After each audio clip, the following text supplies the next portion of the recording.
1941, a Sunday, and the news broke that Pearl Harbor had been attacked. I was a freshman in college. I'd never heard of Pearl Harbor. But the following day, the boys dropped out of school and volunteered for the military. I was only 17 years old at the time. So I had some time yet. Then the following year, the draft board called me in mid-semester in the sophomore year, telling me to report for duty. And it was signed by the President of the United States. I knew then I had to go. So the president of the college got word of it, and he called me in, and he said, "This doesn't seem right. I think you need to finish your sophomore year of school and not repeat the whole semester. Besides, I need you on the breakfast crew for the college." At the time, I was foreman, I guess you'd call it, for the breakfast crew, and we fed hundreds and hundreds of people that day. I went to work at 5 in the morning and finished at 8. Anyway, I heard soon that I got a deferment, and I was able to finish school. And I came home, and in July, I was outside in the yard working when the official notification came, "You are ordered to report." And so I did. I went to Camp Croft, a whole group of us on a cattle wagon. And there we raised our right hand and swore allegiance to the country and to support the Constitution of the United States. Came back home, and then soon thereafter I was in Fort Jackson, South Carolina. And it was there that I was given a series of examinations. When the Army General Classification, they wanted to determine, I guess, whether I had any intellect at all, or what my specialty might have been. And so I then was given a series of tests, and one was whether I could hear International Morse Code. And they learned that I could, and immediately then I was sent to go to a radio school. And eventually, first of all, basic training was done in Miami Beach, Florida, in the heat of the summer, in August and September. And then when the cold weather came, they shipped me out to South Dakota, Sioux Falls, South Dakota, for radio school. And it was there that I had an 8-hour day, 6 days a week. And the school never closed. We had different shifts, from 12 at midnight till 8 in the morning, and 8 till 4, and 4 till 12, and we rotated those. And so I was given Morse code until I think I gritted my teeth to the dots and dits. The other half of the day was in repair and maintenance, and I even had a chance to build a transmitter and a receiver. Soon after finishing there in Sioux Falls, I was on a cattle wagon heading toward Yuma, Arizona to gunnery school. I was to become a radio operator machine gunner. Now that was based entirely on supply and demand. They needed boys to fly in the military, in the bomber command. And so eventually I was then to train and prepare myself for that. After Yuma, Arizona, then a short furlough, then Lincoln, Nebraska, and Lincoln, Nebraska, back to Arizona, and at Tucson. It was there on the way in the cattle wagon that I met my pilot and co-pilot and navigator and bombardier, and they looked us up while we were en route somewhere in the Midwest going to Tucson. We were to become a crew, and that meant that we were to train together and ship out together, fly together, enter the war together. We developed a camaraderie there with our superior officers, and after training we then went to Topeka, Kansas, and from Topeka then to New Jersey and Camp Kilmer, which is OE. And from there we boarded a troop ship in Hoboken, I guess it was, and we shipped out right under the Brooklyn Bridge out to the open sea, and there we met a convoy of many, many, many ships. And we were on our way somewhere. We didn't know where. That was the most carefully guarded secret, I suppose, of it all. And so some days later, out in the middle of the ocean, out of sight of everything, Bill Kelly, the navigator, got his sextant out and shot a star, and he said, we're 500 miles east of Boston, which told me we're heading to Europe, and that was good news for me. There's always a fear that we might head through the canal and go onto the west coast and into the Pacific, and then where we didn't want to go to the war in Japan. After 20-some days, I guess it was, a long time we were at sea. We were stacked in the bunker all the way almost to the ceiling. If you're claustrophobic, you couldn't have stood it. But while we were there, we heard somebody call attention, and we were in the same area with the boys who were ground force people. I suppose the infantry, I never did know. Well, they called attention because here came our 4 officers, pilot, co-pilot, navigator, and bombardier, and he had been to the PX. They got, seeing officers, they got to go to the PX first, and they knew we'd like some sweets, and so they dumped a whole batch of chocolates from the concession in the PX and put it on our bunk and left.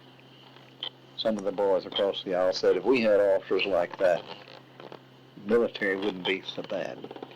We got to know those guys better. We honored them. We respected them. And yet we're still first name on the crew privately. Even the senior member who was the pilot, Tom Sears, was still Tom, privately at least. The ship, the convoy broke up somewhere near Gibraltar, or east of Gibraltar, maybe, not really, it was north of there. It was the English Channel. And we moved in then to Southampton, where we were unloaded and placed on a British train and moved from Southampton all the way past London into East Anglia. And it was in East Anglia where we were based, in a little whistle stop called Tibenham. It was nothing but a whistle stop, and in East Anglia was the closest place for the bomber to stage. And it was from there toward the North Sea that we made our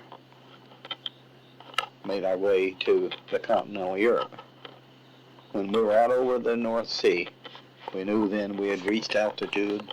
It was time to put on our oxygen mask, and then to prepare to go by usually Amsterdam in the Netherlands. And by then we would be at altitude and we'd pick up our escorts. That would be P-51s and sometimes P-47s. And they'd go with us all the way to the target and back. And if anything went wrong and one of our planes couldn't keep up, one of those boys in the fighter command would ride on our wing and take us back to friendly territory. That was normal procedure. And I guess there never was a mission that all 2,000 planes are able to go to the target and come back.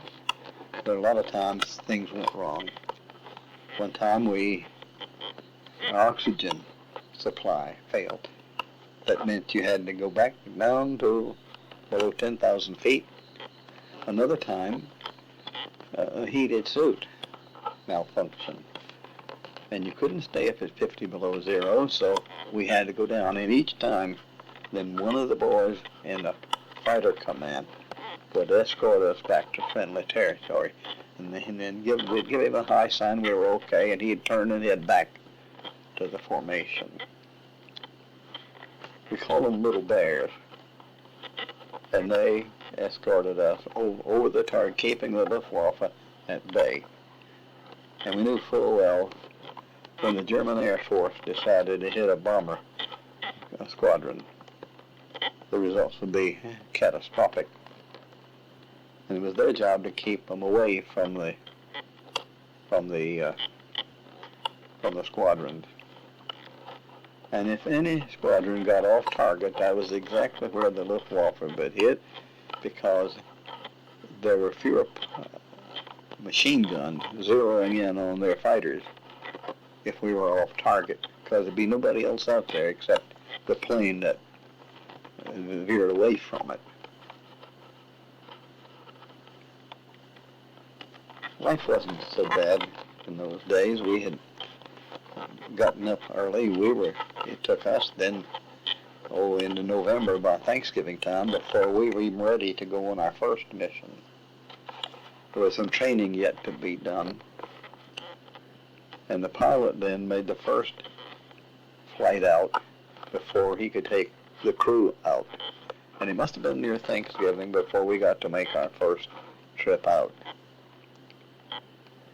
The weather was hideous. It was the coldest winter on record. And we had to fly through that December and January and February. The weather seemed to break a little bit in March. Life wasn't all business.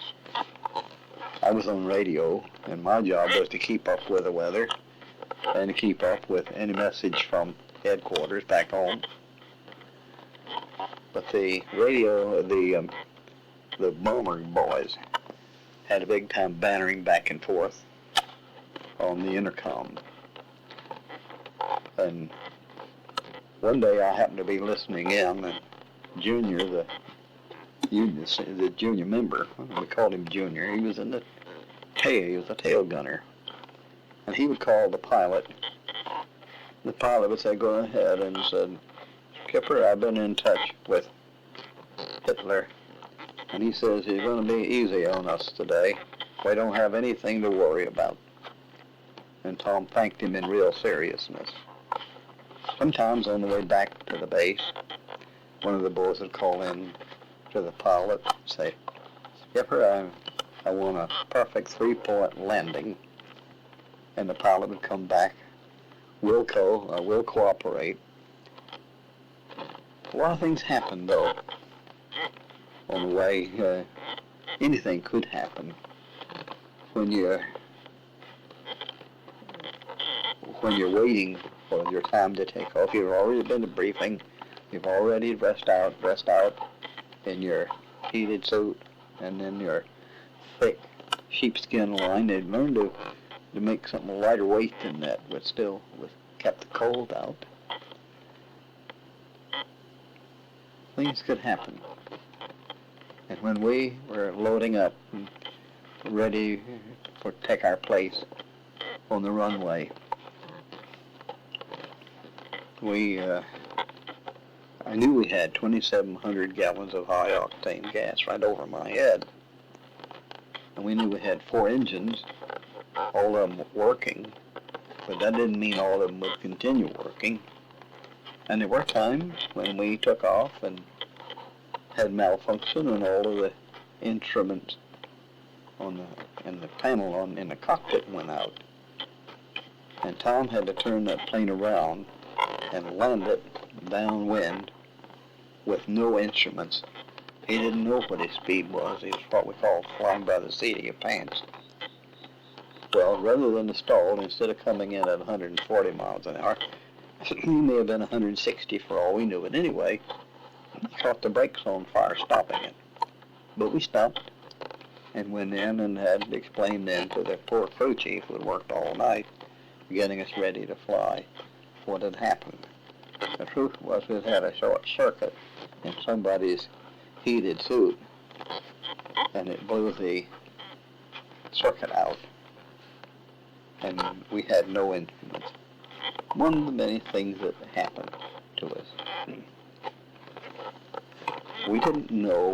When we got there, we had been told about the disaster we had at Kassel and then at Gotha, where the Luftwaffe annihilated the entire group.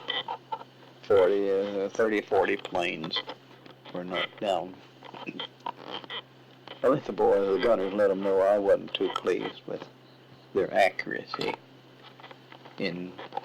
with that 50 caliber machine gun.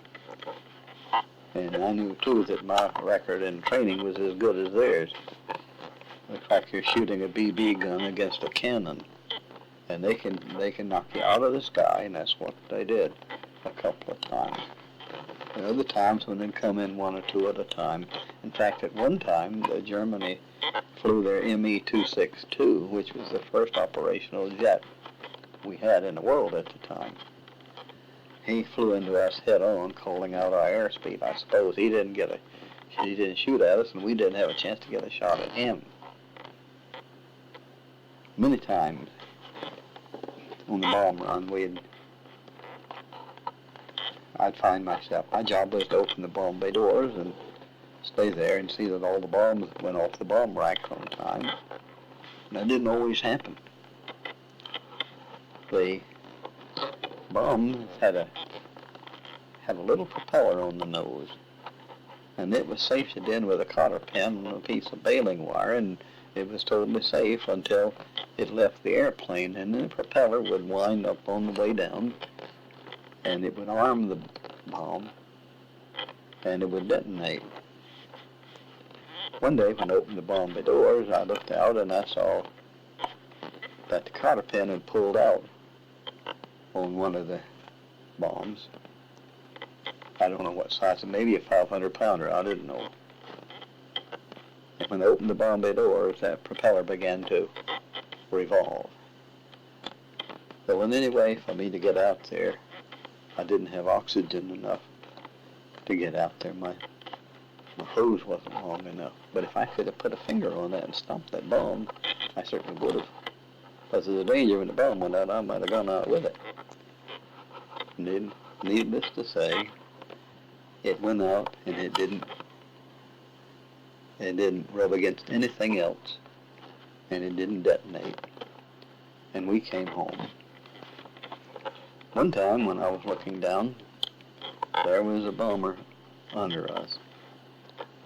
We were on the bomb run, the bomb bay doors were open, and where that ship came from, I don't know. But he was directly under us, and the bombs were ready to be released. We were over the target.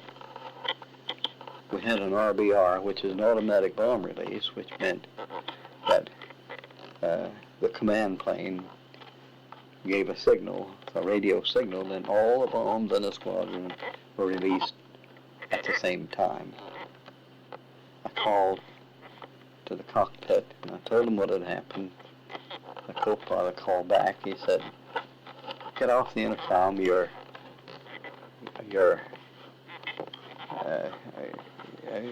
may need it for something important."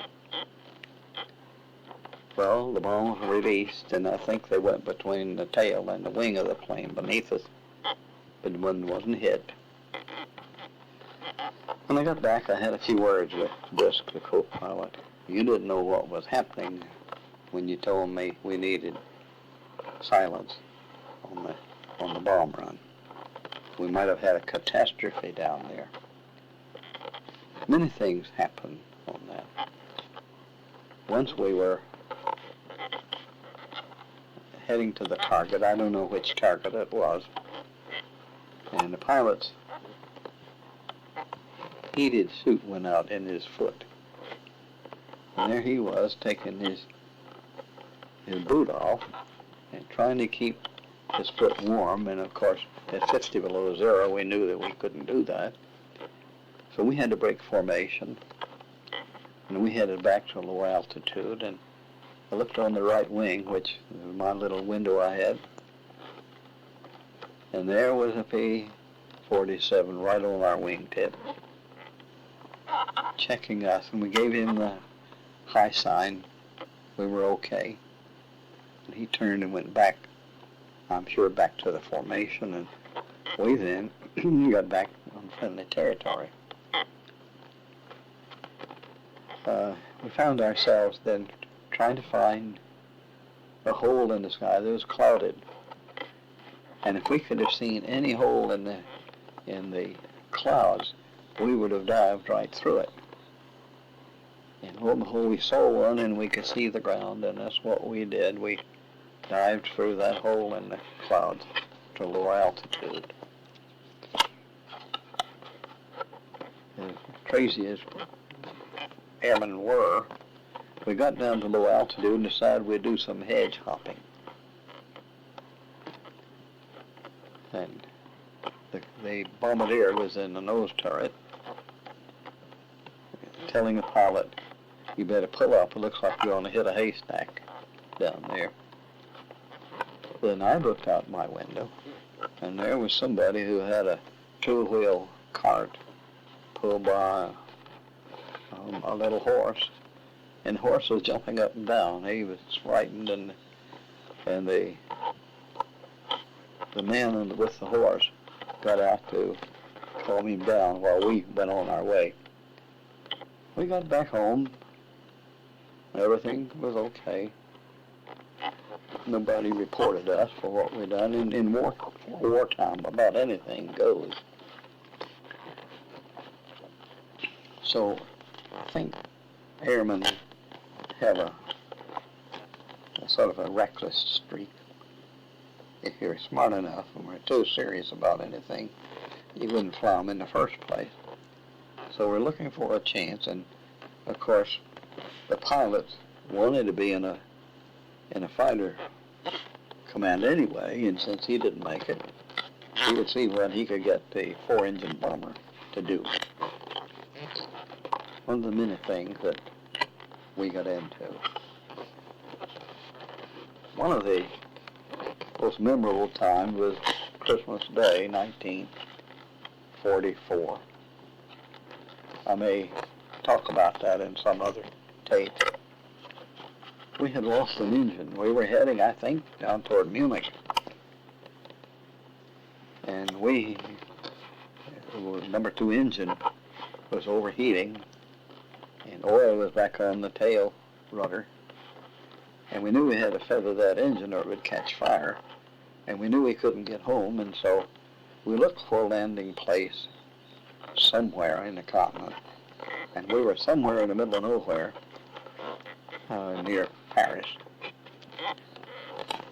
We had the biggest plane some of those people had ever seen on the ground. So here came the Frenchmen out on their bicyclettes, on their bicycle, to look it over. And they had a good time.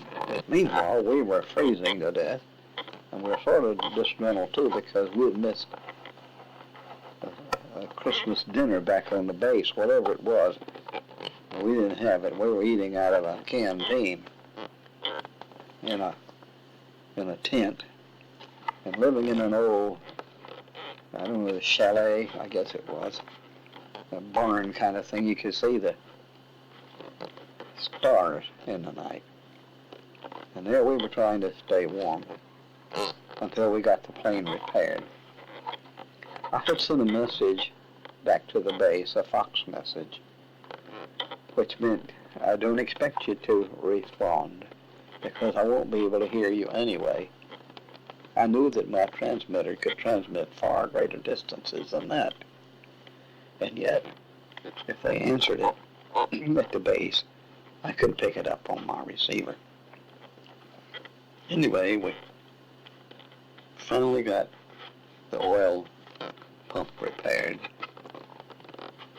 and we were ready to go home. And the number 3 engine starter went out. And so the only thing we knew to do was to take a fast taxi down the runway and the wind then in the propeller would start it. And it did. The only problem was they were ready to go. I wasn't on board. I was back waiting for them to come back, and so we got airborne, and number 2 engine went out again, and we went home. We were glad to get there.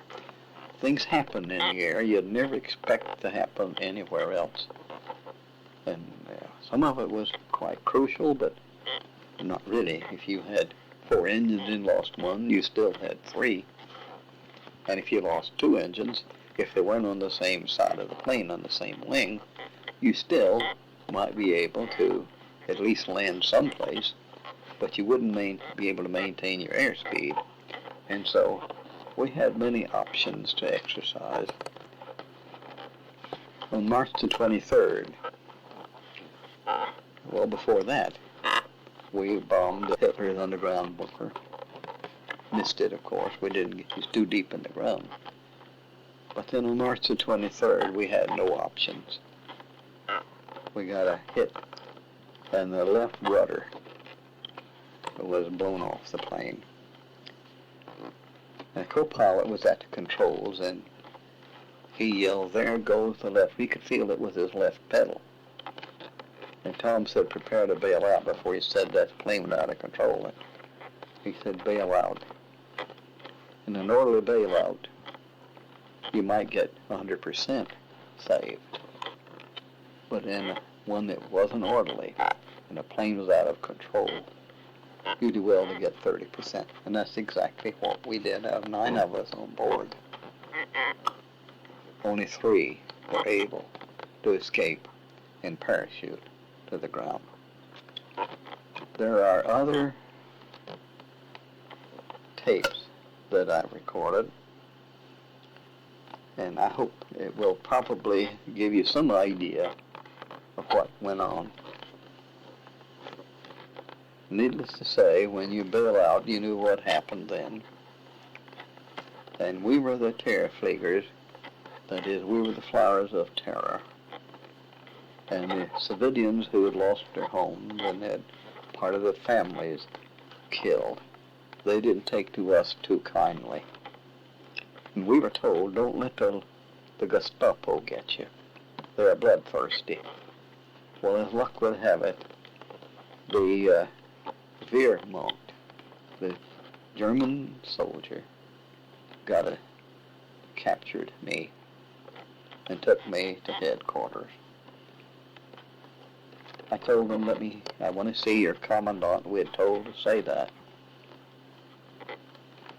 And he said, "Nix or 9, one of them says, "No, we're going to put a bullet right through your head."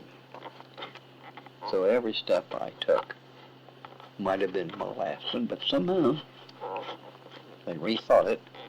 Meanwhile, I was wondering too, how will anybody back home know what happened to me? But it didn't. In reading since the war, anything I could find, and I found books that covered the issue far better than I could, and I was there firsthand. I only knew where I was and what I was trying to do, but I didn't have the full picture of what was going on. It was at that time that Hitler was moving his troops and trying to keep from repatriating the prisoners. And he was moving us to a central location between Hanover, or I guess in Berlin. And we moved to the worst of them, Stalag 11B at Fallenbostel. We were there for a while, and the Russians were coming in on the east, and we knew then that they hadn't forgotten Hitler's move against them and their fatherland. The British and Americans were coming in from the west, and when we found ourselves between the 2 battle lines, and so the Germans decided they'd move us out of the prison camps into the barns on the forced march. Meanwhile, I learned during my reading that President Roosevelt, through General Eisenhower, had tried to prevail upon the Germans to leave the prisoners in the camps. At least they knew where we were. And we knew that too. When the boys would come over and wave at us, they knew who we were. One of the funny things happened. There was an air raid warning every night and through the day too, and by then the guards would try to keep all of us inside the barracks. And we wouldn't stay. We went outside to look, and looking overhead, there were the boys, the B-24s. I guess they were at altitude, 25 miles, but we at least could see the bomb bay doors, and we knew they were closed, and they weren't going to hit us. But the German guards didn't know that, and he back up against the outside barracks, look out from under the overhang, and then shudder and go back as best he could for anything he could find to protect himself. We were out there cheering them on because we knew they weren't going to hit us. Those are some of the things that happened. In reading about it after the war, I learned some things I could never have learned otherwise. And reading William L. Shire's Rise and Fall of the Third Reich, I learned that when we hit Hitler's bunker, Shire had the same date down. It was in Zossen, outside of Berlin. You couldn't see anything. We just plowed up a field. But he said we came near getting him that time. And he knew the war was over for him. It's a pity we couldn't have done that far sooner. I learned too in my readings that Hermann Goering, the head of the Luftwaffe, said that the 8th Air Force shortened the time of the war because he knew that they couldn't win with the heavy bombardment because we were hitting anything that had contraband of war, and when we ran out of targets, according to what I read, we hit innocent cities. Shame on us. Trying to break the morale of the German people, I suppose. I don't know Hitler ever yielded. He just exterminated himself rather than feel the pinch of capitulation.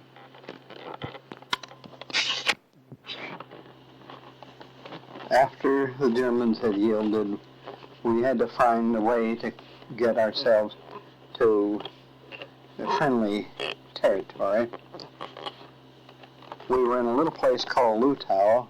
We slept in a barn that night, and the next day all of the guards were gone and all the German shepherd dogs were gone. Only the Oberleutnant was left, and he wouldn't allow anybody to salute him. He said, "I'm your prisoner now." Anyway, we appropriated an old truck, and off we went down to the west, to the British sector, and there we found a delousing outfit and got a shower, and had tea with the British major, and got a British uniform to wear. So we moved on from there to Brussels, and it was there when I was on the streets of Brussels in a British uniform. Nobody really knew who I was, and sometimes I wondered what I was too. Finally, in a tent city, we stayed in the Ohio area until our time came to board a liner, a troop ship, and off we came to the west. In a few days there we saw the skylines of New York, and I knew we were home. My job after the war, I got my severance package and dismissed from the military in San Antonio, and I took it on myself to communicate with the families of the boys who were killed during the war. The first one was in Memphis. My tail gunner, Junior's mother was there, and I met with her and spent some time with her and explained what had happened before I took the train and came on home. Later, it took some time. I went to Finville, Michigan, not far from Grand Rapids, and met with the pilot, Tom's mother, who was alone in the old home, and we knocked on the door, and she came to the door, and I told her who it was. She invited us in, and there in the living room on an end table was a picture of Tom, my pilot. I did my best to communicate with Whitey's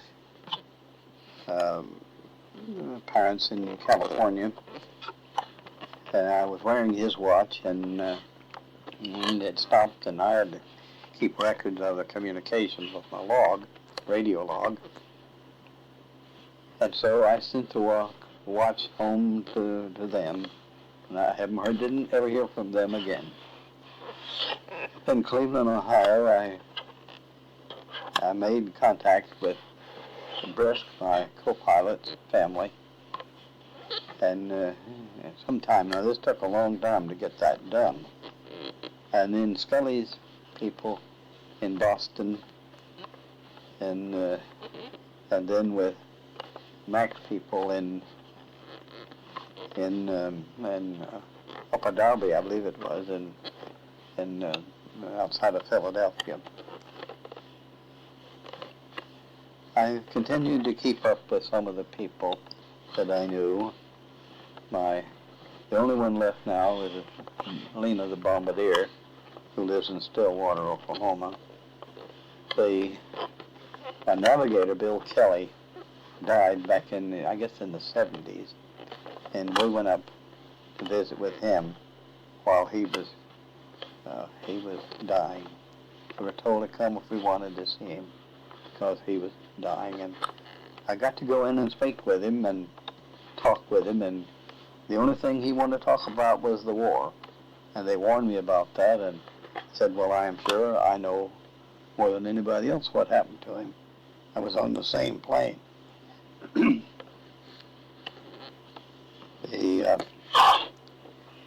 There was only one person left that I communicated with, and he was in a command plane, and he was on the march with me. We were in the same prison, and we were out on the march, and he was badly burned, and he died the last couple of years in his farm, and his funeral was in his farm in southern Ohio.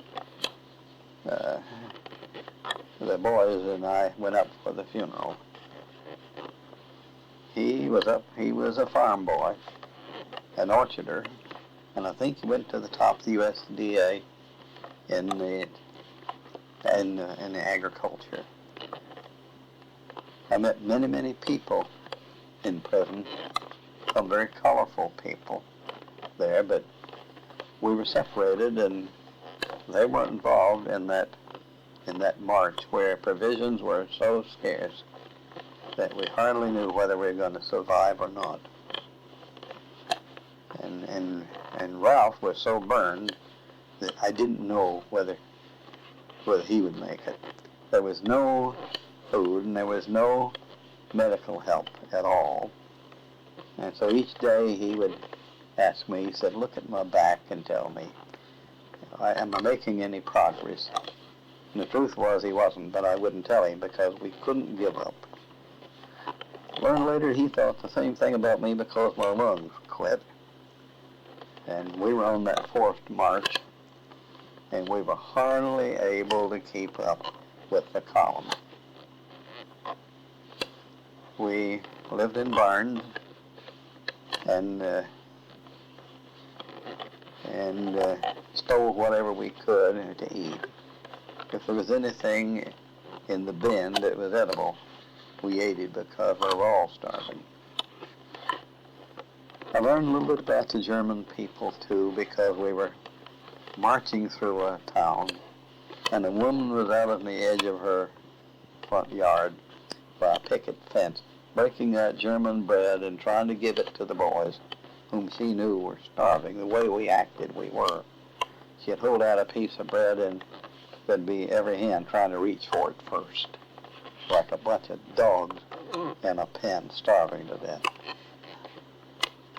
It was good to get home, and we lived in peace. I had the summer off for R&R, recuperating and rehabilitating. And I got ready to go back to school in January 1946.